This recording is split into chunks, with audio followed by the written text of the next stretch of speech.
ไปพร้อมกับการพัฒนาการเฮียนฮู้ท่านคิดถึกแล้วที่มูลขึ้นมาฟังรายการนี้ความฮู้สู่ความบันเทิง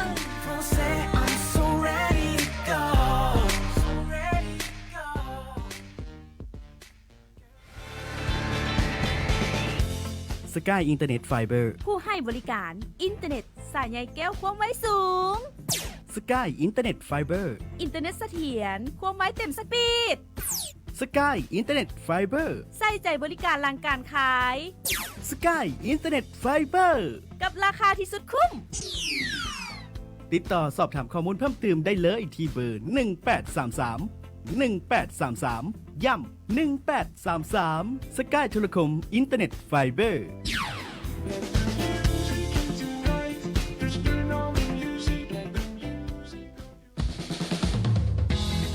Feels good in my heart, in my soul when you're right here beside me. I don't ever want this day to end. We can watch the waves, have a Coke and just sit here beside me. Take a little of my heart again, so we can feel forever. Yeah, feel together, be real together, and no one can stop me when I.สบายดีทุกท่านยินดีต้อนรับเข้าสู่รายการความรู้สู่ความบันเทิงเป็นมื้อที่ว่าดีหลายท่านผู้ฟังบูจะใช้คำบรรณามื้อนี้จังใดเป็นมื้อดีๆมื้อนึงมื้อนี้เป็นวันคารแล้วเนาะถือว่าต้นเดือนเลยของเดือน9เป็นเดือนที่ว่าหลายคนบอกว่าตอนเช้ารถติดแห้งบ่ว่ามื้อของท่านจะเป็นแบบใดตอนแรงๆแบบนี้ 7:30 น 8:00 นที่นี่ FM 90.0 MHz สาวนมลาวสินสายยุคใหม่ทานอยู่กับข้าพเจ้าดีเจดาเนาะในมื้อนี้อยู่กับแขกรับเชิญของเฮาบอกเลยว่าต้องขอบอกเลยว่าส่วนตัวเวลาออกงานสังคมเช่นว่างานของสถานทูตต่างๆบ่งานของอลัมได้ต่างๆบ่จะเห็นหน้าแขกรับเชิญเฮาท่านนี่ตลอดขอขีดวงใหญ่ๆว่าตลอดย้อนหยังท่านฟังย้อนว่าแขกรับเชิญเฮาในมื้อนี้นี่นะเพิ่นเสงเพิ่นไปอัพไลน์ทุนที่เป็นทุนไปเรียนต่อเนี่ยเกือบว่าเพิ่นได้หมดทุกทุนแล้วได้ในประเทศลาวนี่แม่นบ่อ้ายกับแมนอยู่แมนเนาะฉะนั้นแหละมื้อนี้ท่านผู้ฟังดีเจดาจะอยู่น้ำเพิ่นมาลมกับเพิ่นให้เห็นถึงการเดินทางของอ้ายเพิ่นตั้งแต่ตอนเพิ่นยังน้อยเพิ่นเป็นวัยหนุ่มจนฮอดปัจจุบันนี้ที่ว่าเพิ่นเป็นเพิ่นแล้วไปทุกงานที่เป็นงานทุนและจะเห็นหน้าอ้ายเพิ่นปัจจุบันนี้เนาะอ้ายเพิ่นเป็นนี่ผู้ก่อตั้งกลุ่มภูมิใจที่เป็นลาวที่เป็นเฮาเนาะผู้ก่อตั้งกลุ่มภูมิใจที่เป็นเฮามื้อนี้เราจะมาล้มกันถึงเรื่องนี้แหละท่านใดที่ว่าฟังอยู่ในตอนนี้อยากจะมีคำถามถามอ้ายเพิ่นเนาะสามารถส่งเข้ามาได้เพราะว่า Facebook Live เฮากำลังไลฟ์กันอยู่ตอนนี้คำถามความคิดเห็น reaction ส่งเข้ามาได้ต่างๆนาบ่ซ่าท่านฟังบ่ซ่าดีเจได้กำลังนั่งอยู่กับอ้ายอันนั้นบัวพาสบายดีอ้ายสบายดีเป็นเท่าใดอ้ายมื้อนี้กะยอมรับว่าตื่นเต้นเนาะไปรายงานแล้วได้ไปรายงานแล้วแต่มางานนี้รู้สึกว่าตื่นเต้นกว่าหมู่แม่นโอ้ยดีใจหลายที่ว่าอ้ายให้เกียรติรายการเฮาเนาะให้เกียรติมามาล้มกันในมื้อนี้ดีใจเช่นกันที่ฮอดถึงโอ้ยเดี๋ยวก่อนเฮามาเริ่มกันเว้าถึงชีวิตของอ้ายเนาะตั้งแต่ตอนยังน้อยๆมาจนฮอดปัจจุบันเดี๋ยวให้อ้ายแนะนำตัวให้ท่านผู้ฟังอีกบาทนึงแน่เพราะเมื่อกี้น้องได้นำไปแล้วว่าอ้ายเป็นผู้ก่อตั้งกลุ่มภูมิใจที่เป็นเฮามีหยังที่อ้ายอยากจะแนะนำตัวเองให้ท่านผู้ฟังได้ฮู้จักบ่สามารถแนะนำได้เจ้าข้าพเจ้าก็ชื่ออานันต์บัวพาคือดีเจเพิ่นได้เว้าเนาะก็เป็นปัจจุบันเป็นผู้ก่อตั้งกลุ่มภูมิใจที่เป็นเฮาที่เฮ็ดเวียกเกี่ยวกับการมีส่วนร่วมของวัยหนุ่มในทุกๆชีวิตเนาะในการพัฒนาบ้านเมืองแล้วก็ปัจจุบันนี้ก็เฮ็ดเวียกเป็น full time หากก็ full time วางท้ายเดือน2017นี่ได้แต่ว่าหากเริ่มเฮ็ดเวียกในฟิลนี้มาหลายปีแล้วน้องกะหากะฮู้เมื่อกี้นี่ก่อนเข้ารายการแล้วว่าอันนั้นหันตัวมาเป็น full time แล้ว full time แล้วปกติแบบไอ้จะรับเวียกเป็น freelance ไปเนาะ freelance แล้วก็ตะกี้ก็เฮ็ดเกี่ยวกับเรื่องต่อต้านพยาธิเอดส์ในกลุ่มวัยหนุ่มเสี่ยงอันก็เป็นเวียกหลักๆในช่วง2005พุ่นแหละเจ้าก็อยู่ในวงการพัฒนาเจ้านี่ดีนำเจ้าขอบใจมาอ้ายเฮามาฮู้จักเลยน้องอยากฮู้ว่าตอนน้อยๆอยากฮู้จักอ้ายอันนั้นตอนเวอร์ชันแบบยังน้อยๆอ้ายอันนั้นเบิ่งภาพตัวเองตอนนั้นแล้วคลิปตัวเองเป็นเนาะได้ ก็บ่มีผู้ใดถามจักเทื่อนี่ตัวนี้ ตอนยังน้อยนี่นะจะต่างหลายอ้ายก็เป็นวัยหนุ่มวัยเด็กน้อยธรรมดาที่ว่าบ่ได้คิดว่าตัวเองสิมาฮอดจุดนี้ซ้ำใดก็เป็นคนที่ว่าคือเด็กน้อยทั่วไปแหละเนาะขี้ดื้อมีหยังต่างๆแล้วก็จนว่าเรียนจบอุดมแล้วจังมาซอกในสิ่งที่ตัวเองมักโดยการมาเฮ็ดเวียกเป็นอาสาสมัครแล้วตอนนั้นอ้ายก็เลยได้ซอกเห็นหนทางชีวิตว่าว่าเฮาควรจะเฮ็ดจังไดกับชีวิตฉะนั้นแหละอ้ายตอนนั้นทางสถานีติดต่อมาเนาะอ้ายก็ว่ามีหยังก็ความสำคัญอยากเว้าเกี่ยวกับความสำคัญของการเฮ็ดเวียกว่าจังไดการเฮ็ดเวียกอาสาสมัครมันสำคัญแบบใดน่าส่วนแสดงว่าแต่น้อยนี่อ้ายก็เป็นเด็กกิจกรรมแม่นเป็นเด็กกิจกรรมเป็นเด็กอาสาสมัครคนนึงแม่นตอนนั้นอ้ายเริ่มเป็นเด็กน้อยกิจกรรมเริ่มเข้ามาเฮ็ดเวียกอาสาสมัครตั้งแต่จักปีอ้ายพอจื้อบ่ตอนนั้นจบอุดมมาแล้วก็เข้ามาเลยจบอุดมตอนอายุ16ปี15ปีปลาย16ปีแล้วอ้ายก็เข้ามาเฮ็ดเวียกต่อต้านพยาธิเอดส์ในกลุ่มวัยหนุ่มเสี่ยงแล้วก็ค้นพบมาเลยว่าตัวเองนี่มักเฮ็ดเวียกเพื่อสังคมแต่กี้แต่ก่อนบ่ได้ฮู้จักว่าสิมาสายนี้ได้ก็บ่ได้คิดจนกว่ามาสายนี้แล้วก็มาฮู้เลยว่าโอเคเวียกงานพาหนะนี่มันเป็นสิ่งที่เฮามักแสดงว่าตัวน้อยก็เป็นเด็กน้อยแอคทีฟคนนึงตอนมาแอคทีฟวังจบอุดมแม่นบ่ละก่อนอุดมเนี่ยมันก่อนอุดมนี่ก็เป็นอีกเวอร์ชันนึงเล่าให้ฟังหน่อยได้ว่าเป็นเวอร์ชันใดเป็นเวอร์ชันที่ว่าจะว่าจังได๋ก็เรียนหนังสือนี่อ้ายสิเว้าให้ฟังเด้อเรียนหนังสือนี่ตอนยังน้อยนี่พ่อแม่ก็วอรี่นำได้เพราะว่าก็เรียนหนังสืออ้ายก็เป็นคนที่ว่าเรียนหนังสือบ่เก่งปานใดแต่ว่าสิแปลกบ่ว่าเป็นหยังมันมาได้ถึงนั่นแหละ4 ประเทศเพราะว่าอ้ายคิดว่าตอนยังน้อยนี่นะเฮาบ่สามารถสิมาตัดสินในความสามารถของเด็กน้อยได้เพราะว่าบางเทื่อเขาเจ้าอาจบ่ทันมาค้นพบตัวเองว่าตัวเขาเจ้ามักวิชาหยังพอตอนยังน้อยเฮาก็เรียนไปตามมาขบวนการเนาะจนกว่าเฮาจบอุดมเฮาจึงสามารถมาแยกสายแล้วก็ยังน้อยนี่อาจจะเป็นคนเรียนธรรมดาก็ถึงว่าอยากอ่อนในบางครั้งในบางปีแม่นแล้วก็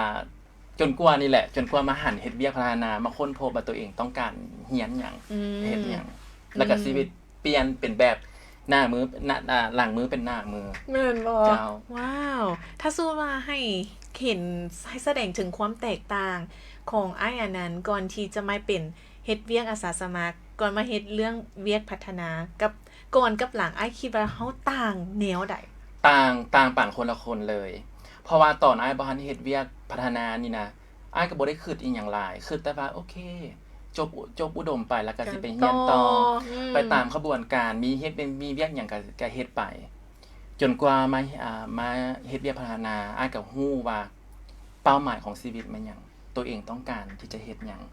แล้วก็ตัวเองมักเรียนหยังอีกได้บ่แม่นแต่เรื่องเวียกเรื่องเรียนพร้อมว้าวถ้าสมมุติน้องจะยกเคสอันนึงให้ฟังสมมุติว่ามื้อนี้อ้ายอันนั้นบังเอิญย่างไปพ้อกับหมู่ตัวเองที่เรียนมัธยมนำกันถ้าน้องไปถามหมู่ผู้นั้นอ้ายว่าอ้ายอันนั้นเป็นจังได๋ตอนมัธยมอ้ายคือว่าเราสิตอบนะได้เราสิตอบว่ายามเรียนนี่มีแต่ล้มกันน้องก็เป็นเรียนนี่มีแต่ล้มกันแปลว่าสมัยตะกี้เนาะเบิ่งหนังเบิ่งหยังแปลว่าไปเรียนนี่ก็เป็นแต่ล้มแต่เรื่องหนังนั้นเป็นจังซั่นทั้งสิฮู้เบิดทุกอย่างเนาะแล้วก็เรื่องเรียนนี่ก็บ่ปานใดแต่ก็เรียนอยู่แต่ก็บ่ปานใดเจ้าขอสิว่าจังซี่แหละแล้วอ้ายอันนั้นในเวอร์ชันที่ว่าบ่มักเรียนปานใดมักเว้าเรื่องของหนังหลายกว่ากลายมาเป็นอ้ายอันนั้นที่ว่าได้ถึงหลายขนาดนี้ได้แนวใดเดียว break record บ่เดี๋ยวต้องถามก่อนว่าให้อ้ายนับให้ฟังว่าตอนนี้อ้ายได้ถึงที่ได้มาแล้วนะมีทั้งหมดจักถึงที่เป็นเอาเป็นเรียนซะเอาไปเรียนซะเนาะเอาแต่เรียนอ้ายได้4ถึงว้าวเจ้าถ้าทำอิฐนี่มันถึงของไปประเทศสหรัฐอเมริกาปริญญาตรีเนาะรัฐทุนที่2มาแม่นทุนfellowship ในการเฮ็ดเวียกแล้วก็เรียนแน่อยู่ออสเตรเลียทุนที่3นี่แม่นทุนไปเรียนปริญญาโทอยู่ประเทศอังกฤษทุนที่4ไปเรียนปริญญาโทใบที่2อยู่ประเทศฝรั่งอยู่ปารีสว้าวคุณหนาวลูก นี่แหละเป็นมันเกิดอย่างขึ้นมันเกิดอย่างขึ้นในระหว่างทางที่ว่าอันนั้นจากคนที่ว่าการมาเฮ็ดกิจกรรมอยู่เนาะเฮ็ดกิจกรรมมักเวียกพัฒนาแล้วกลายเป็นคนที่ว่าเซ็งทึ้นอย่างก็ได้หมดคือว่าขี้ของมันอยู่บ่อนใดมันคืออย่างที่มันเป็นตัวขับเคลื่อนให้ได้ทึ้นหลายขนาดนี้คิดว่าเป็นนำแฮงจูงใจแฮงจูงใจแฮงผลักดันแฮงจูงใจแฮงผลักดันนี่ก็แม่นมาจากสังคมอ้อมข้างเพราะว่าเวลาเฮาเฮ็ดหยังเฮาก็ต้องเนาะมีแฮงบันดาลใจแล้วก็ตะกี้ก็เป็นคนที่เรียนหนังสือบ่เก่งจังซี่แล้วก็บางเทื่อหมู่เขาจะก็ว่าโอ๊ยมันเรียนได้แต่ซ้ำนั้นแหละเฮาก็มีใจแล้วก็เป็นผสมประสานกับสิ่งที่เฮาค้นพบแน่ว้าวแฮงผลักดันของลักๆแม่นอยากเฮ็ดอีหยังที่ว่าเป็นแบบอย่างเป็นแนวหน้าเป็นแบบอย่างให้กลุ่มคนต่อไปนี่แหละจากวัยรุ่นแสดงว่ามื้อนี้ก็ได้เป็นแล้วผมตั้งใจนั้นมาฮอดจุดนี้แล้วน้องเชื่อว่าหลายคนแม่นนับถืออันนั้นหลายที่แบบว่าคือเป็นคนเก่งคนนึงเลยแหละเป็นคนที่มีไฟเป็นคนที่มีความฝันแล้วก็เป็นคนที่ว่าอยากสมัครอย่างนั้นทึ้นนั่นกับออฟเฟอร์ให้เลย เดี๋ยวเรามาเล่าถึงชีวิตในตอนที่ว่าอยู่เรียนอยู่ต่างประเทศแน่เนาะคือได้ตั้ง4คืน4ก็ได้นอนแหละแต่ประเทศมันก็จะมี environment ที่บ่คือกันแล้วตอนที่ไปเรียนกับตอนที่อยู่ลาวคือว่าการไปเรียนทั้งหมดนี่นะ4ประเทศได้เรียนฮู้อีหยังแน่แม่นคือน้องเว้าถึกแต่ละทืนนี่มันจะบ่คือกันเนาะมันจะวัฒนธรรมแตกต่างสิ่งที่ว่าได้ก็คือข้อคิดแง่คิดในแต่ละประเทศมันจะบ่คือกันหลักการเสียจังได๋เฮ็ดให้เฮานี่ฮู้จักวางแผนชีวิตเฮ็ดให้เฮาฮู้จักหลีกเว้นปัญหาบ่สู้ไว้เฮาสู้เมื่อเวลามันมาหาเฮาแต่ว่าคันมันบ่มาอย่าสู้ไปหามันเฮาต้องลบหลีกมันมาเบื้องนี้เฮาเนมแล้วเฮาเห็นแล้วเฮาต้องหาวิธีที่จะลบแต่ว่าคันมาเท่ๆบางเทื่อไขประตูไปแล้วเจอต่ำหน้าสิกะโอเคเอาได้สู้ฉะนั้นต้องมีสติกับปัญหาแต่ว่าคันยังมันบ่ทันมาห้ามแล่นไปหาหรือว่าห้ามไปใกล้อันนี้แม่นได้แนวคิดพอเวลาเฮาไปเรียนต่างประเทศเฮาจะเจอคนหลากหลายได้แม่นบ่แม่นแต่ว่านายครูคนเรียนหนังสือนํกันบางเทื่อบ่เข้าบ่กินเส้นกันสมมุติเฮาก็ได้แนวคิดเฮากลับมาเฮาก็โอเคตอนเฮาไปเรียนอยู่เมืองนอกเฮาเจอแบบนี้เฮามานี่เฮาก็หมุนใส่ฉะนั้นมันบ่แม่นแต่อะคาเดมิกมันแม่นวิธีการดำรงชีวิตพร้อมว้าวนอกจากเป็นแบบ academic skills เลยแล้วก็ว่าเป็น life skills สำคัญเจ้าแม่นอ้ายคิดว่าการไปเรียนเมืองนอกนี่ life skill ดีๆบ่ดีนี่นะอยากว่าสำคัญในมุมมองอ้ายส่วนตัวเด้อสำคัญหลายกว่าอันไปเรียนอยู่ในปึ้มในสอซ้ำคิดว่าภาษามีส่วนบ่เพราะว่าหลายคนน้องเสือมาไว้โดยเฉพาะวัยหนุ่มเฮานี่มีความฝันคืออยากไปเรียนหลายประเทศอยากไปเบิ่งโลกอยากไปเปิดโลกแต่ว่าบางคนนี่กังวลเรื่องภาษาสำหรับอันนั้นคือว่าภาษามันเป็นอุปสรรคบ่ที่จะเฮ็ดให้เฮาแบบไปเรียนต่อเจ๋งเอาทึนนี่unfortunately เนาะน่ะก็คือว่าแม่นเพราะว่าการวัดแทกความรู้ความสามารถที่การไปได้ทึนนี่เพิ่นจะเบิ่งที่ภาษาฉะนั้นอ้ายคิดว่าผู้ใดที่กำลังสอบสิ่งเอาทึนก็ต้องพยายามเดียวกับปัญหาตัวนี้เพราะบางคนนี่เก่งได้อ้ายเห็นเก่งเอาแท้เอาว่าแต่ว่าภาษานี่เก่งแต่ว่าเวลาไปสอบสิ่งเขาจะมีฟอร์แมตเขาเจ้าเด้คือสิ่ง IELTS สิ่ง TOEFL เนาะคันเฮาบ่ฮู้ฟอร์แมตตัวนี้เฮาก็ตกไปเลยได้อ้ายเห็นหลายคนที่ว่ามีศักยภาพทางภาษานี่นะหลายแต่ว่าบ่สามารถได้ทึนอันนี้ก็เป็นตาน่าเสียใจเสียดายเนาะแต่ว่าก็บ่เกินความพยายามดอกอ้ายเองก็บ่แม่นว่าไปเสี่ยงเทื่อเดียวแล้วได้ขอถามได้บ่ว่าบ่ได้จักเทื่อแล้วหั่นเด้อบ่ได้นี่2เทื่อในทึนอังกฤษเพราะว่าในปีอ้ายไปเรียนตอนนั้นเพิ่นบ่ทันให้หลายทึนเพิ่นมีแต่ทึนเดียวสมัยซิงกันทั่วประเทศพุ่นใดถ้าสมัยที่แบบผู้เดียวได้อันนี้ผู้เดียวได้สูงสุด2คนแล้วปีอ้ายได้เป็นปีที่เพิ่นแม็กซิมัยทึนก็โชคดีบ่นี้แต่ว่าคันเพิ่นมีคนนึง2คนเฮาก็อาจจะบ่ได้ดอกบางเทื่อเนาะน้องแน่นอนแผ passion ก็มีแบบความสามารถก็มีแล้วถามว่าใบหนุ่มเฮาที่ฟังอยู่ในตอนนี้อ้ายมีอีหยังที่อยากแนะนำกับเจ้าบ่แนะนำว่าถ้าว่าเฮาอยากจะเป็นก็เจิ้นว่า best version ของเฮาเป็นก็เจิ้นว่าลักษณะที่ดีที่สุดที่คนคนนึงจะเป็นได้ในแบบของกับเจ้าอ้ายมีวิธีแนะนำว่ากับเจ้าต้องควรมีอีหยังแน่ควรเฮ็ดอีหยังแน่อ้ายคิดว่าสิ่งทำอิฐเขาจะต้องฮู้ว่าเขาจะต้องการหยังมากหยังอยากเรียนหยังคืออ้ายตะกี้อ้ายบ่ฮู้ว่าอ้ายมักหยังกันบ่ก็กลายเป็นนักเรียนที่บ่มีจุดหมายหลังจากที่อ้ายไปเฮ็ดเวียกอาสาสมัครอ้ายฮู้ว่าอ้ายมักเวียกช่วยเหลือสังคมอ้ายก็ build motivation ตัวนั้นเฮามักแล้วเด้เฮาฮู้ว่าเฮามักฉะนั้นสิ่งที่สำคัญต้องฮู้ว่าเฮามักหยังก่อนเฮาไปเซ็งเวลาเฮาไปเซ็งนี่กรรมการเพิ่นเบิ่งออกได้ว่าเฮานี่นะมักแท้บ่น้องก็เสือแบบนั้นบางคนนี่อยากไปซื่อๆอันนี้อ้ายเว้าความเป็นจริงเนาะอยากไปประเทศใดนึงเนาะแต่ว่าบ่ทันได้เฮ็ดการรีเสิร์ชไปเรียนอยากไปเรียนบ่ทันได้เฮ็ดการรีเสิร์ชแต่อาศัยว่าเอาnegotiation skill บางคนเขาเจ้าจะมีทักษะในการสื่อสารเก่งเนาะ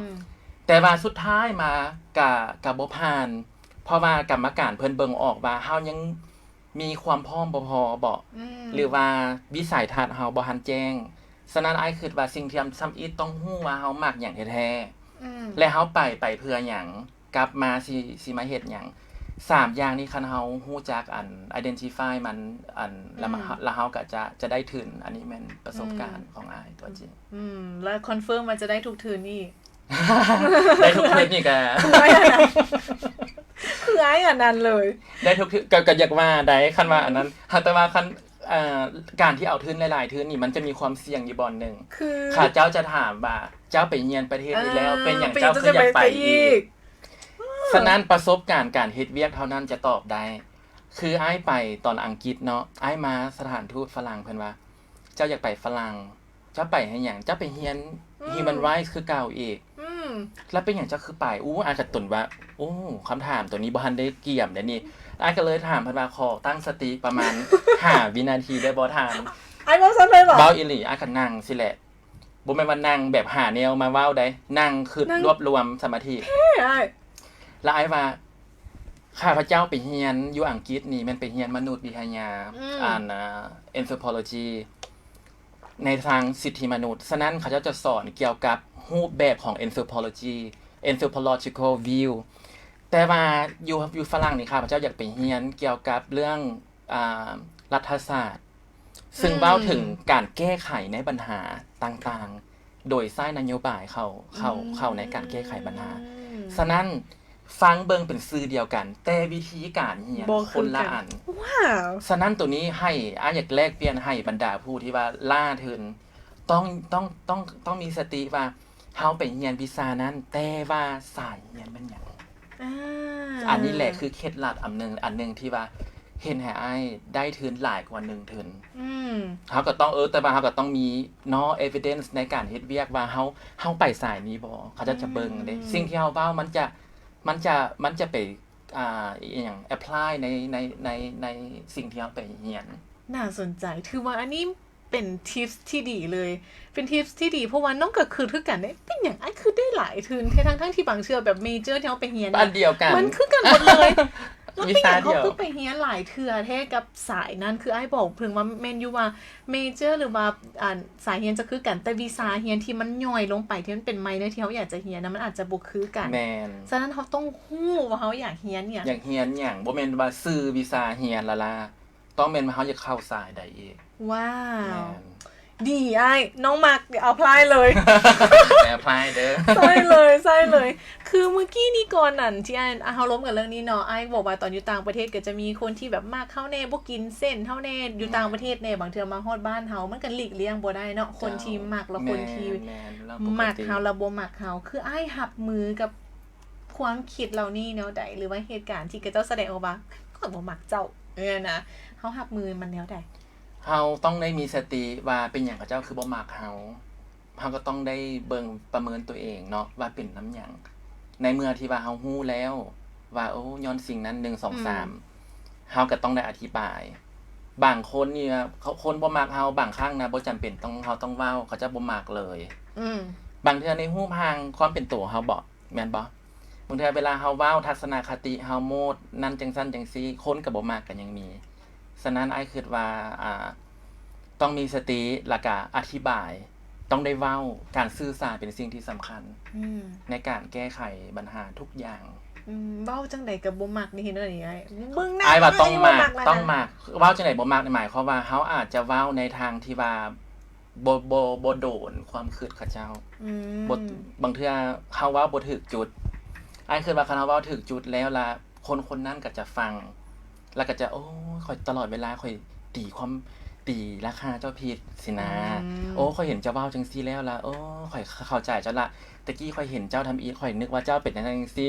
งซี่นะฉะนั้นอ้ายคิดว่าการสื่อสารเป็นสิ่งสำคัญในการแก้ปัญหาว้าวโอ้น่าสนใจคือมีคนก็เดี๋ยวน้องขออนุญาตเจ้าเว้าถึงคอมเมนต์ทาง Facebook Live หลายคนไลน์เลยมาเดี๋ยวเฮามาเริ่มกันเลยคือผู้นี้ถามว่า what is your passion ความหลงใหลของอ้ายแม่นเนี่ย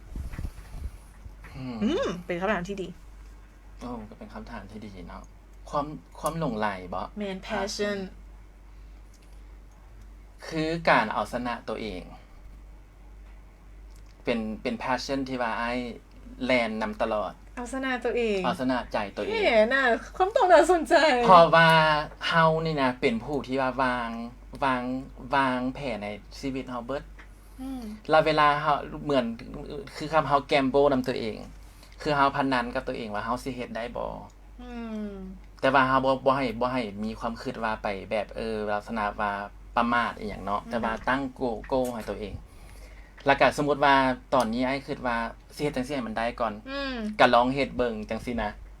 ก็เป็น passion อันนึงคือว่าเฮ็ดในสิ่งที่ว่าเฮาอยากเฮ็ดแล้วก็ให้มันชนะ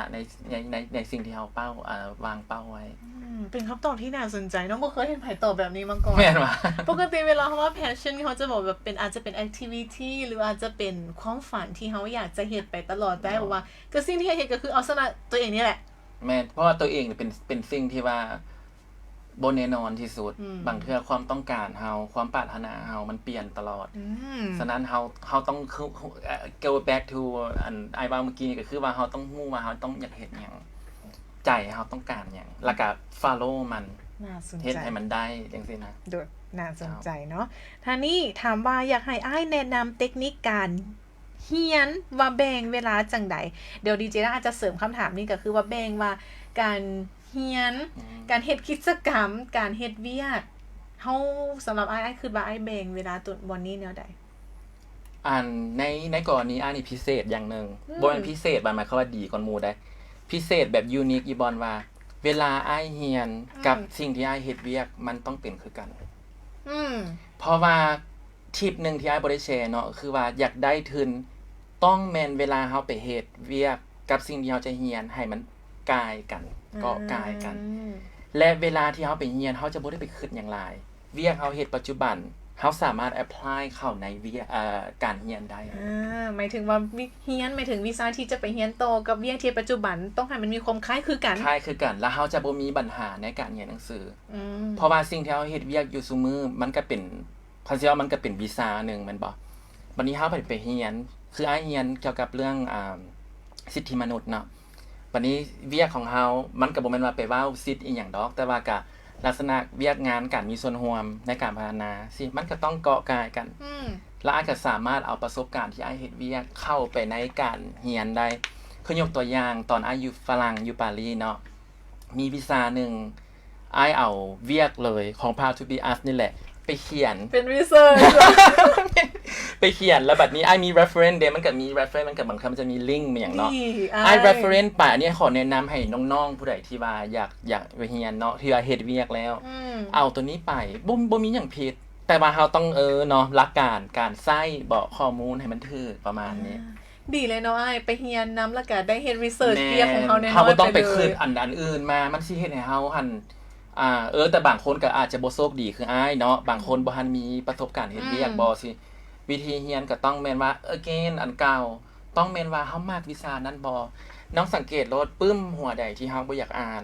เฮาอ่านน้อยนึงแล้วอยากนอนแล้วน้องเคยเป็นบ่ ถ้าสมมติว่าตาทุ่งอยากนอน ถ้าไม่อยากนอนทุ่งหัวนี่ก็บางเทื่ออาจจะนอนหน่อยบ่เป็นนั้น โอเคถูกกับว่าใช่ไหม แต่ว่าปลื้มได้ที่เฮามัก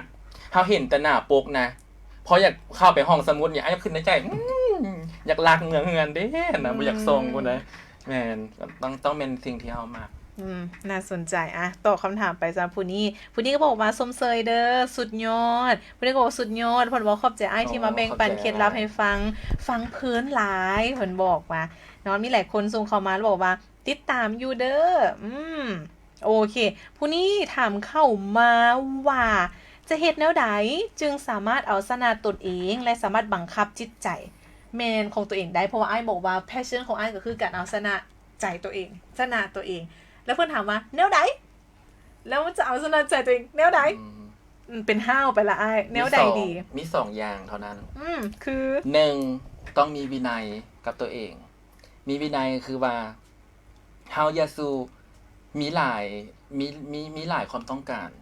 คนเฮาเป็นคนเดียวสมองอันเดียวมือ2มือเฮาบ่สามารถเฮ็ดอีหยังหลายเฮาต้องมีแต่โก้อันนึงที่ว่า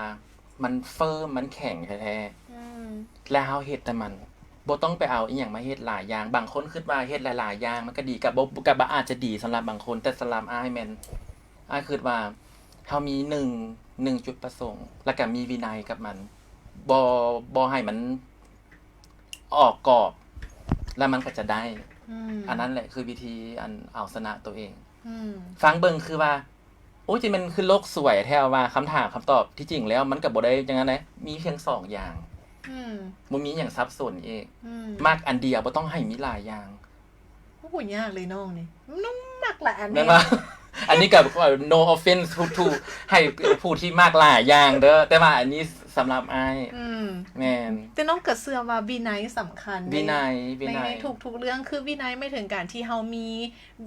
ก็จะวินัยไม่ถึงการที่เฮาสามารถมีระเบียบกับตัวเองได้บ่ให้ตัวเองออกนอกกรอบในสิ่งที่เฮาอยากเฮ็ดจนเกินไปเช่นแบบว่าเฮาตั้งใจเฮาอยากจะเฮ็ดอันใดนึงแต่แบบ Facebook YouTube แน่นอน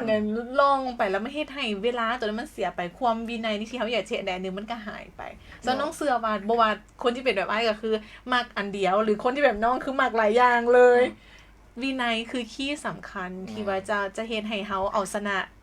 ตัวเฮาได้ตัวเฮาเองแม่นเพราะตัวเฮาเองนี่มีความคิดอยู่ตลอดแม่นเห็นดีอ้ายอันนี้เห็นดีเลยเห็นดีเลยมื้อนี่คืออย่างนึงมื้อฮื้อเป็นอย่างนึงก็แสดงโอเคผู้นี้ถามมาว่าอ้ายติดตามเรื่องทุนอยู่ไสและสามารถขอทุนได้อยู่ไสสมัยนี้กับโซเชียลมีเดียเนาะน้องเห็นดีนำagree โซเชียลมีเดียบางเทื่อ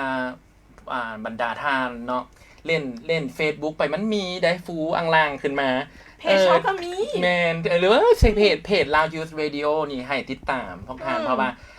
มีข้อมูลเรื่องทุนกันหลายและญานี่อ้ายก็ติดตามมาก็เห็นหลายแล้วก็นอกจากนั้นก็แม่นว่าถามผู้ได้ทุนว่าเขาเจ้าไปซอกเทือนอยู่ไสพยายามได้ข้อมูลนำเขาเจ้าก็ดีเพราะว่าคันเฮาไปคนคั่วเองบางเทื่อเฮาอาจจะบ่ได้ช็อตคัทบ่ได้ทางอย่างทางลัดเฮาถามผู้ได้ทุนมานี่บางเทื่อเขาเจ้าจะมีทางลัดแปลกๆดอกทางลัดอันนี้บ่ได้หมายความว่าแปลนไปฮู้คนผู้ให้ทุนบ่แม่นเนาะทางลัดที่ว่าเฮ็ดให้เฮาวางแผนน้อยลงอาจจะเคล็ดลับเนาะเคล็ดลับแม่นบางเทื่อเฮาเขียนเอเซ่ให้เขาเจ้าอ่านเบิ่งนำก็ได้เพราะว่าเขาเจ้าจะบ่ได้มาcorrect ภาษาเฮาดอกแต่เขาเจ้าจะฮู้ว่าผู้ที่ให้ทุนเขาเจ้ามักแบบใดโดยเฉพาะผู้ที่ไปเสี่ยงหลายๆเทื่ออ้ายว่าจังซี่เดี๋ยวมื้อแรงอินบ็อกซ์อ้ายติดมาเลยได้มันไผก็ได้เด้อเป็นไผก็ได้ที่ว่ากำลังเบิ่งอันอินบ็อกซ์มาโลดอินบ็อกซ์อ้ายกวดเอเซ่เนาะมื้อแรงนี่ย่านอยู่ได้ย่านอยู่เด้อตายเนาะมาเป็นก็ดียินดีเนาะโดยผู้นี้ก็ถามมาก็บอกว่าถึงเรื่อง IELTS เนาะอยากถามว่าทุนส่วนใหญ่ระดับ IELTS TOEFL มันประมาณเท่าไหร่จึงผ่าน average ประมาณ5บ่อันนี้ต้องปริญญาโทบ่ปริญญาโทต้องเป็น 6.5 ได้ 5.5 นี่นะในบางวีซ่านี่ก็ยังอยากเสี่ยงได้พอเขาจะอยากได้ให้มันเป็น6เบิดแม่น แม่น น้องก็ลงทุนว่า 6.5 ซะมันจังบ่มีปัญหาเรื่องวีซ่าพร้อม เจ้าอาจจะเบิ่งแต่ละทุนเนาะพอแต่ละทุนก็จะมีไครทีเรียที่บ่คือกันอาจจะไปศึกษาตัวนั้นเติม บางทุน6ก็มีได้เนาะ เนาะมี โอเค คือเดี๋ยวคำถามเดี๋ยวเขาตอบคำถามนี้ก่อนเนาะแล้วเขาไปเบรกกันหนึ่งผลงานเพลงคำถามนี้เพิ่นถามว่าเฮ็ดแนวใดจึงเฮ็ดให้เป้าหมายเฮาที่ตั้งไว้สำเร็จคือเมื่อกี้นี้ไอ้ได้เซฟไป2อย่างเนาะวินัยกับสิ่งที่เฮาฮู้ว่าเฮามักหยังอยากให้สำเร็จอีกก็ต้องแม่นว่า networking สำคัญอ้ายเป็นคนที่ว่าคือนั่นน้องเห็นและเห็นเบิดอยู่งานใดก็ได้ แต่ว่าคันไปงานอลัมไนนี่เห็นโลดคนซื้ออ่านนันบัวพาอ้ายไปหันย้อนหยังบ่แม่นว่าแต่ไปเพื่อว่าไปงานละล่ะไปเพื่ออ้ายจะสามารถขยายnetwork scope เฮาฮู้คนหลายเฮาได้เฮาแฮงมีโอก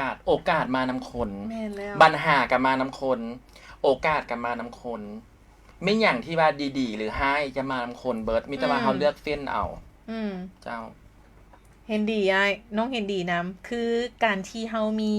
เน็ตเวิร์กเนาะหรือว่าฮู้จักคนหลายคนจะช่วยให้เฮาสามารถไปถึงเป้าหมายที่เฮาตั้งไว้นี่ได้ไวขึ้นคือน้องก็เชื่อคือกันว่าทุกมื้อนี้ที่เฮามาอยู่บอนนี่หรือเฮาเฮ็ดได้อันใดนึงที่เฮาได้มันย้อนว่าเฮาฮู้จักคนดีๆแล้วคนดีๆก็จะแนะนำอันแนวดีๆมาให้เฮา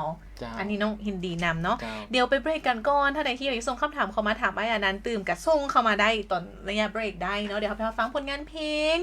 เดี๋ยวให้อ้ายรีเควสผลงานเพลงให้น้องนี่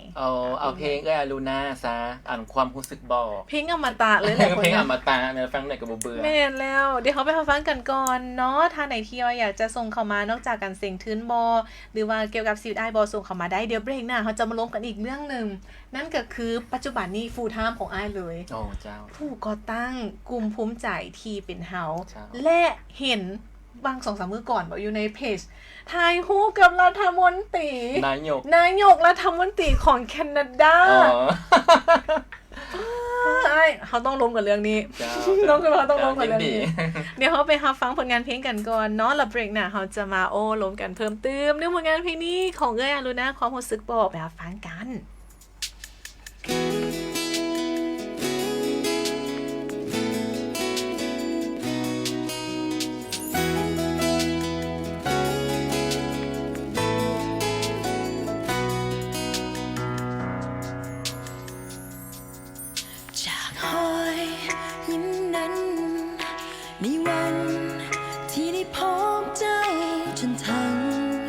วันที่เฮาได้สนิทสนมกัน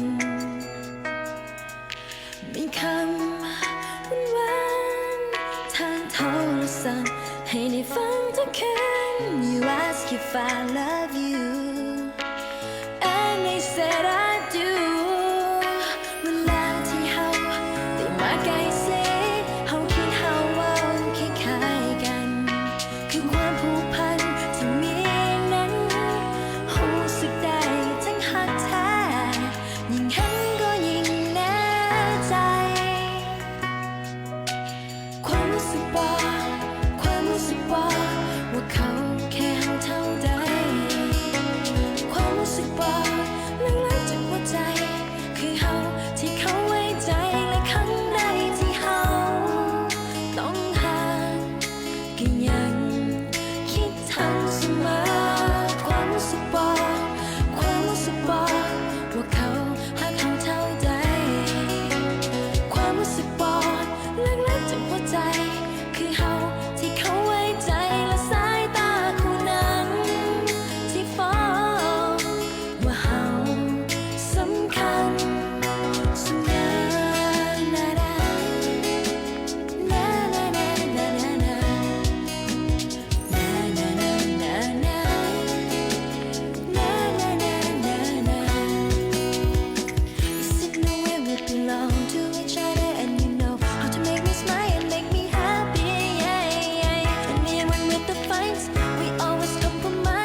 ที่เขาไว้ใจและครั้งใดที่เฮาต้องห่างก็ยังคิดถึงเสมอความรู้สึกบอกว่าเขาหาเขาเท่าใดความรู้สึกบอกลึกๆจากหัวใจคือเฮาที่เขาไว้ใจและสายตาคู่นั้นที่ฟ้องว่าเฮา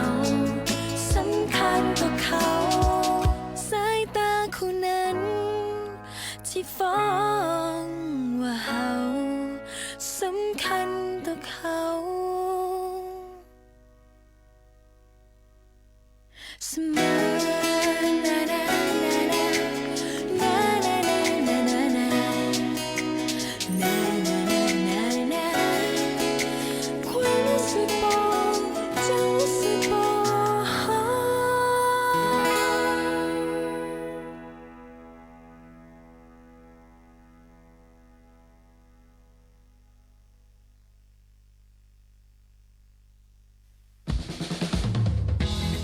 Feels good in my heart, in my soul when you're right here beside me. I don't ever want this day to end. We can watch the waves, have a coke and just sit here. จบไปแล้วสำหรับผลงานเพลงความรู้สึกบอกของไอ้อโลนาผลงานเพลงที่ว่าแข่งรับเสื้อในมื้อนี้ไอ้อานันต์บัวพาเนาะเพิ่นรีเควสมาให้ป้าไอ้เบรกที่แล้วนี่ล้มกันหลายเรื่องเลยโดยเฉพาะเรื่องของชีวิตไอ้แล้วก็เรื่องของวิธีคิดและการเสี่ยงทุนไปเรียนต่ออยู่ต่างประเทศคือดาบอกตั้งแต่ต้นรายการเลยว่าไอ้อานันต์นี่นะเห็นอยู่งานใดที่เป็นงานอลัมไนและงานทูตไอ้อยู่หั่นแหละไอ้จะอยู่หันทุกงานนี่หรือไดแม่นว่าก็อยากมาอย่างซั่นคันบ่อยู่นี่ไปว่าไปต่างประเทศเนาะถ้าอยู่แล้วเลยแม่นทุกงานอีหลีแม่นบ่คือหลายคนก็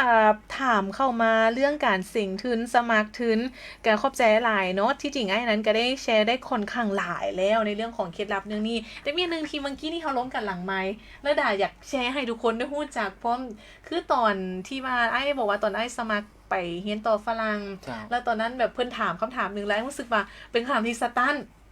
แล้วก็เลยบอกมาดามขอเวลา5 วิแล้วดาก็ถามว่าเดี๋ยวเฮาสามารถอยู่ในอินเทอร์วิวแล้วเฮาสามารถบอกเพิ่นได้แท้บ่ว่าขอเวลาก่อน5 วิได้บ่หั่นนะไลฟ์ก็เลยบอกว่าได้เพราะว่าหยังเพราะว่าเวลาการสัมภาษณ์เอาทื่นเพิ่นบ่ได้มาจัดเฮาเรื่องของ fluency เรื่องของความคล่องแคล่วถูกต้องแต่เพิ่นมาเบิ่งเฮาเรื่องของวิธีคิดเรื่องของคำตอบนั่นดีหรือบ่ดีเพราะว่าบางคนเวลาคือไอ้บอกเวลาคือสัมภาษณ์เนาะเวลาเขาตื่นเต้นหรือเจอคำถามที่ยากเขาจะบ่ยอมหยุดเขาจะเว้าไปเลยว่าไปเลยเพราะเขาย่านและกังวลว่ากรรมการจะมาจ้าใช่มั้ยภาษาอังกฤษบ่ได้ติคงบ่ได้ติแต่ที่จริงแล้วทั้งหมดทั้งมวลเนื้อในใจความของการเสี่ยงทุนเพิ่นจะเห็นไอเดียเฮาเพิ่นอยากฟัง passion อยากฟังไอเดียอยากฟังแพลนของเฮาฉะนั้นมันเป็นไปได้ถ้าว่าเจอคำถามหลายทีว่าเฮารู้สึกว่ามันสั้นเฮาก็บอกเพิ่นว่าค่อยขอเวลาคิด5 วิก่อนได้บ่แม่นว่าค่อยconfuse ได้แม่นว่าแม่บ่แม่นว่าค่อยงงแต่ว่าขอตั้งสติซึ่งคำสามารถเฮ็ดได้บ่มีปัญหาซึ่งว่าด่าคือมันเป็นทิปที่ดีที่เฮาสามารถเอาไปปรับใช้ได้มาเดี๋ยวเบรกนี้เขาจะมาเปลี่ยนอารมณ์กันหน่อยนึงว่าเรื่องเสี่ยงทุนว่าเรื่องประสบการณ์ไอ้ต่างประเทศมาหลายละบัดนี้เว้าถึงเรื่องอยู่ลาวเฮาแน่คือที่เกินไปอ้ายเป็นผู้ก่อตั้งกลุ่มภูมิใจที่เป็นเฮาเจ้ากลุ่มนี้เดี๋ยวเราคร่าวๆให้ฟังในเป็นกลุ่มแนวใดเป็นอย่างเมื่อวานเมื่อก่อนน่ะคือเห็นอ้ายไปถ่ายรูปกับนายกรัฐมนตรีแคนาดามันเกิดหยังขึ้นอ้ายเล่าให้ฟังแน่กลุ่มภูมิใจที่เป็นเฮานี่เนาะแม่นเฮ็ดเวียกในการมีส่วนร่วมของวัยหนุ่มหลากหลายในสปลาวเนาะหรือว่าในเวียงจันทน์นี่ก่อนแม่นเฮาเฮ็ดใน3แขนงการโดยเฉพาะแม่นลดพรการจำแนกแบ่งแยกรังเกียจในกลุ่มคนหลากหลายอยู่ในสถาบันการศึกษาและก็กระตุกสุขยุให้เขาเจ้ามีสุขภาพทางเพศที่ดีเนาะเพราะว่าในกลุ่มเสี่ยงนี่นะในเรื่องพยาธิต่างๆนี่จะมีปัญหาฉะนั้นแม่นอันนี้ก็เป็นหนึ่งในเป้าหมายของเฮาที่อยากแบ่งเบาภาระของภาครัฐและก็พ่อแม่พี่น้องทุกคนนั่นแหละเนาะที่ว่าปัญหาอันนี้บ่เป็นปัญหาของผู้ใดผู้หนึ่งปัญหาสังคมอันสุดท้ายก็แม่น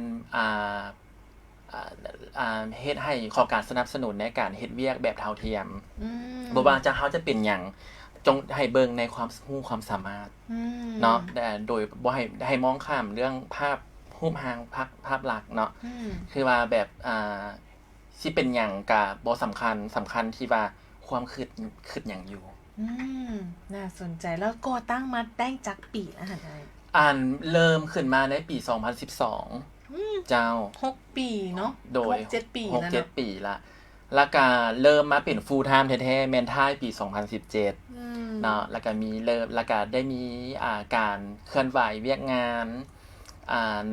ในเรื่องนโยบายเรื่องของการสนับสนุนภาษาลาวเพิ่นว่าภาษาอังกฤษว่า advocacy เนาะภาษาลาวเพิ่นว่าเวียกงานของการสนับสนุนก็ได้ร่วมงานกับครูร่วมงานภาครัฐหลายภาคส่วนก็รวมทางศูนย์กลางชาวนุ่มพร้อมในการทางนโยบาย2019ของ2030เนาะพวกเฮาก็ได้มีบทบาทในการเข้าร่วมน่าสนใจแล้วคือ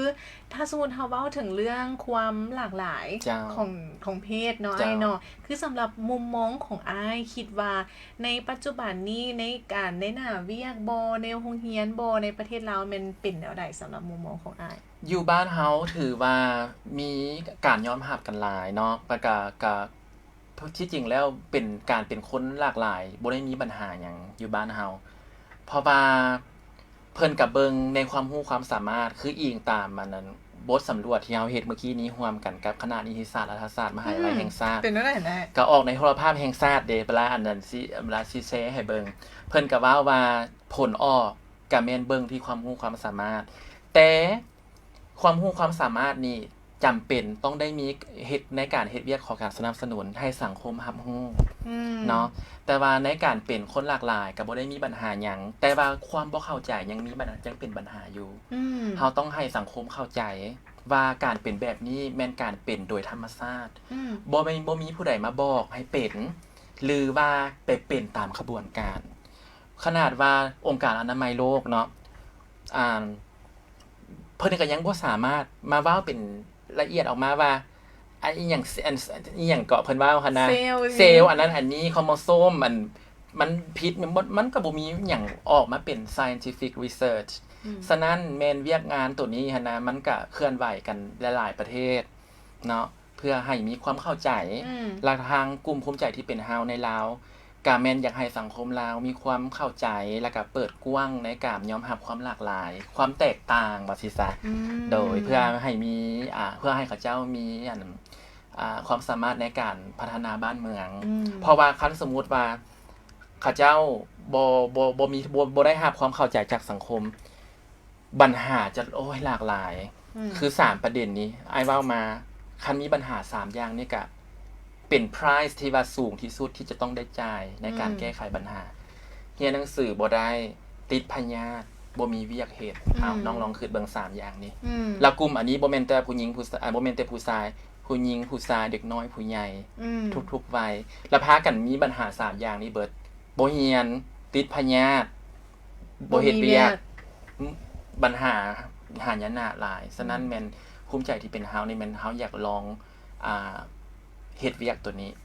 เพื่อให้สังคมเปิดใจยอมรับแล้วก็พวกเฮาก็พยายามให้เขาเจ้าฮู้จักข้อมูลข่าวสารป้องกันตัวเอง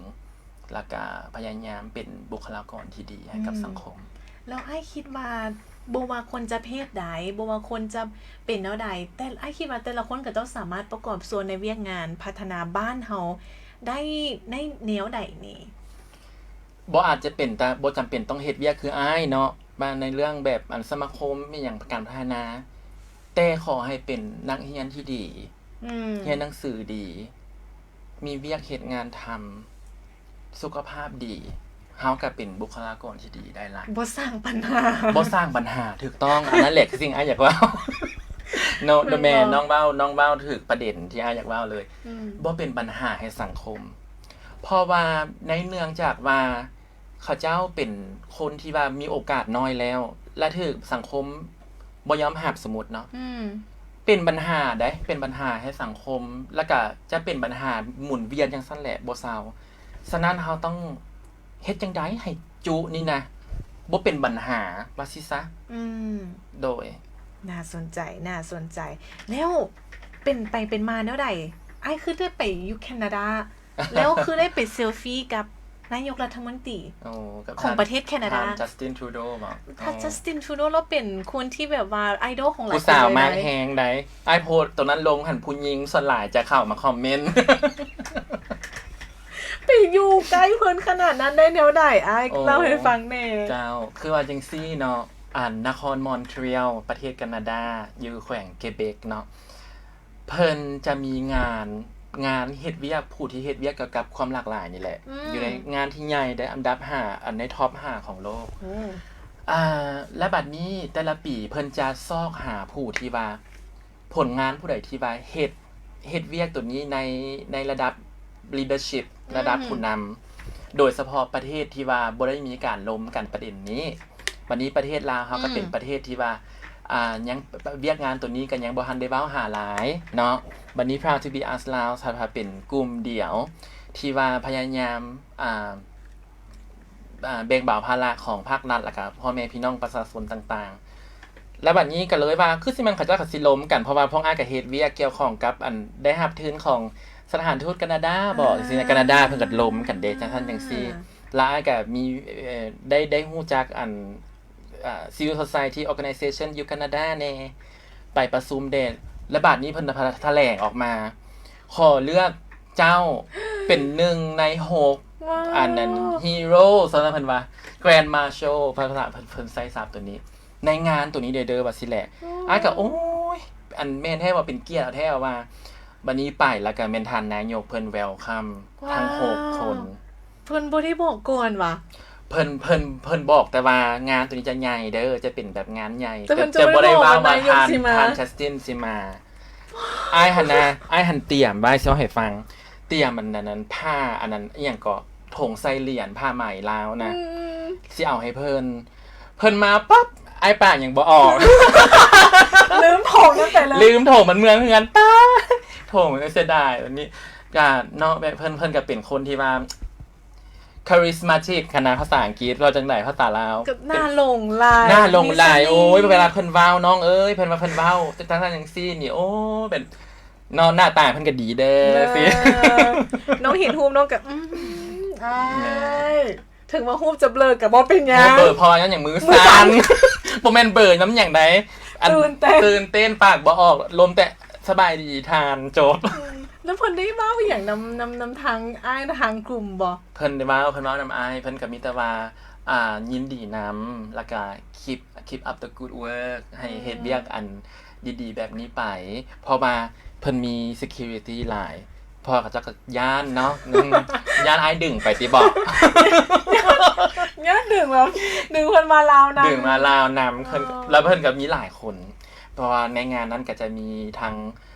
บรรดารัฐมนตรีเจ้าเมืองอีหยังเพิ่นก็เนาะเพิ่นมีเวลาจำกัดแต่ว่าก็เป็นเกียรติภูมิใจแล้วก็ขอประเทศลาวแม่ล้าก็ขอแลกเอาความสำเร็จตัวนี้ความภาคภูมิใจนี้ให้คนลาวนั่นแหละเพราะว่าการไปหันอากันมีโอกาสได้เว้าว่าเวียกงานตัวนี้มันเกิดขึ้นได้ก็ย้อนว่าความเข้าใจของรัฐบาลลาวเพราะว่าเวียกงานเฮ็ดทำอิฐแม่นเรื่องต่อต้านพยาธิเอดส์เด้บัดนี้แผนการยุทธศาสตร์ต้านเอดส์ของกระทรวงสาธารณสุขนี่เพิ่นก็เอากลุ่มคนหลากหลายทางเพศเข้าไปนำแม่นเพื่อป้องกันบ่ให้เขาเจ้ามีอันสุขภาพที่ดีว้าวสุดยอดเลยถือว่าเป็นการแชร์ที่มีความหลากหลายแล้วก็เฮาได้เห็นมุมมองคือให้บอกเลยว่าทุกคนบ่ว่าจะเป็นเพศใดบ่ว่าจะเป็นแนวใดทุกคนสามารถมีส่วนร่วมในการพัฒนาประเทศได้ทั้งหมดเลยเพียงแต่ว่าเฮาต้องคือนี่จะพัฒนาประเทศเขาก็ต้องเบิ่งตัวเองก่อนพัฒนาตัวเองก่อนพัฒนาตัวเองสุขภาพเฮามีระบบการศึกษาเฮาพร้อมระบบแล้วเฮาสามารถประกอบส่วนให้ท่านการเฮ็ดเวียกงานทำในทุกแขนงแนวใดและทั้งนี้ทั้งนั้นก็คือบ่สร้างปัญหาให้สังคมเฮาก็สามารถประกอบส่วนได้แล้วก็พยายามเข้าใจในความต้องการของเขาเจ้านำบางเทื่อบางคนก็อาจจะมีทัศนคติทางแง่ลบเนาะแต่ว่าก็ลองเบิ่งลองลมเบิ่งคือไอ้ว่าทำยิดแหละการสื่อสารจะเป็นทุกสิ่งทุกอย่างในการแก้ไขความบ่เข้าใจ น่าสนใจหลายถึงว่ามาโทษตอนท้ายนี้ไอ้ยังมีคนถามเรื่องเสียงอยู่นะ อันนี้เพิ่นมีผู้หนึงว่าสิอินบ็อกซ์หาเด้อว่าซั่นย่านมันอินบ็อกซ์มาแล้วได้นี่ไอ้ว่าบ่เป็นหยังนินดีเนาะคือไอ้อยากทัชออนคำถามตัวนี้น้อยหนึ่งบอกเพราะถึงเรื่องแบบว่าจะเกี่ยมเสียงอย่างไอ้เกี่ยมตัวแม่อาจจะแบบเอาสั้นๆน้อยหนึ่งเนาะเพราะเวลาเขาเริ่มจำกัดละคือคำถามทางนี้ถามว่าบอกวิธีเกี่ยมเสียงแน่ต้องเน้นด้านใดแน่พ้นบอกว่าเน้นเลยเน้นด้านใดแน่เอาแบบสั้นๆหน่อย2อย่าง1ภาษาน้องต้องให้มันเมคชัวร์ว่าเฮาได้ 6.5 หรือว่าได้ตามที่โรงเรียนต้องการเนาะไปคันเฮาบ่แข่งกับไปติวเนาะเฮาติวแล้วเฮาก็ได้มันเป็นฟอร์แมตของอันนั้นซื่อๆอันที่2แม่นว่าเฮาต้องมีประสบการณ์ก็ดีคันบ่มีประสบการณ์ก็ไปหาเฮ็ดคือไอ้ว่าทำอีทแลบอยากเว้าเกี่ยวกับความสำคัญของเวียกงานวอลันเทียร์อาสาสมัครคันน้องๆได้หากระจกอุดมไปหาเฮ็ดเวียกอาสาสมัครโลดตัวนั้นแหละจะเป็นประสบการณ์ที่เฮาจะไปว้าวไปต่อรองกับการเอาทุนเท่านั้น2อย่างนี่แหละโอเคภาษาและประสบการณ์แล้วก็จังเฮ็ดหยังอยากเรียนหยังแท้ๆว้าวน่าสนใจอะคือว่าคำถามนี้ตอบไปแล้วบัดนี้ก่อนที่เฮาจะจากกันได้ยังมีอีกกิจกรรมนึงให้อ้ายเฮ็ดนั่นก็คือเฮาได้มีการกักเขียนคำถามมานั่นว่าคำถามสุดห้อยเป็นสุดยอดห้อยสุดยอดห้อยคำถามวัดใจมีอย่างน้อยเนาะ Super Challenging Questions มีคำถามแบบเป็นตะย่านบอลโอ้ยตะย่านอะไรเพราะเป็นในนอกกับยังบูนอันนึงคำถามนี้ครับจะเป็นคำถามวัดใจของอ้ายเลยคำถามนี่ถามว่า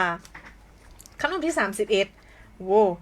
ภาษาใดในโลกที่ท่านอยากเพิ่มมาเป็นภาษาที่ท่านเว้าได้อย่างคล่องแคล่วอีก3ภาษาอีก3คนน่ะโดยถ้าอีกภาษานึงยังขึ้นยาก